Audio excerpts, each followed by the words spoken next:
Welcome back. This is Premium Times Elections Live Update. I'm Chiamaka Okafor, and we have in the studio an observer group, Center for Journalism, Innovation and Development. They have a team of 60 observers all over the country observing the elections. And we have with us this morning in the studio Jessica Odudu, who is a project officer for the Media and National Elections Project of the Center for Journalism, Innovation and Development. Hi, Jessica. Hi, Jamaka. Thank you. Great job you're doing. Thank you. Hectic day. You have no idea. I can imagine with, the number of information or the amount of information rather trickling in, and limited hands, I must say, Yeah. to monitor or observe elections in 36 states of the Federation, including the FCT. How does it feel to be able to manage this team? I understand you manage the team. Yes, it's actually a bit difficult, but I'm grateful for a good team we have because we've been able to put them into. We have our different parts of the team collecting information, and then we are able to give a lot of people different duties to ensure that everything is accounted for. So even though we have about 60 people on the field, we have about 20 people on the team monitoring. So some people are taking care of logistics, some are taking care of the safety of our observers because that is paramount to us. Yeah. While others are maybe working on fact checks and ensuring that the information is going to the right channel. So it's hard, but good team makes the dream work, right? Great, yeah. From 8:30 until now, this is about 11:30 a.m. What has been the reports you're getting from your observers in different parts of the country? Okay, I think we have a general consensus that most elections did not start at 8:30 a.m. As of 10:58, 11 o'clock, there were still some polling units, I think, from the southeastern district that were just setting up. So that is all around. We've gotten some specific reports as to vote buying being done through. We've not confirmed some. We saw a viral tweet online about them buying votes with dollars. So that we're still trying to fact check, but we've seen claims of parties buying with things like clothes, rice, and some even collecting account details so that they can transfer. So that's a bit worrisome for sure. There hasn't been reports of violence per se, just maybe like skirmishes within the polling units.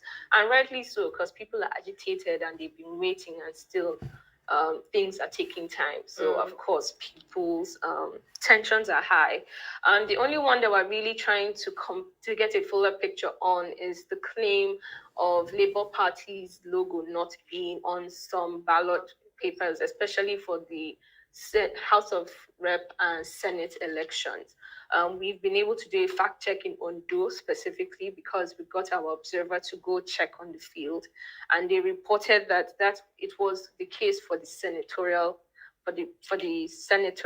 and House of Rep ballot paper, but the picture that was being circulated was from 2015. So it was like a mix of truthful information and not truthful information. So let's get that clear.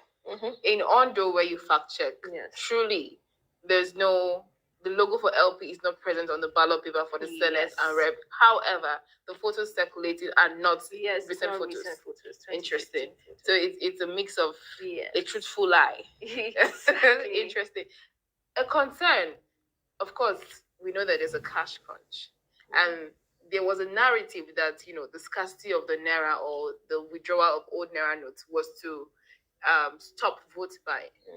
And now we're seeing videos, although not, confirmed yet, but if that ends up being the case, would you agree with me that it's a shame on the policy, if you say you're doing this to stop vote buying to ensure credible elections? And I think the president during in his last speech spoke to that this policy is rubbing off on the elections already. And now we're seeing that people are, so in the absence of Naira, dollar could work, transfers could also work, and we're almost returning to barter system.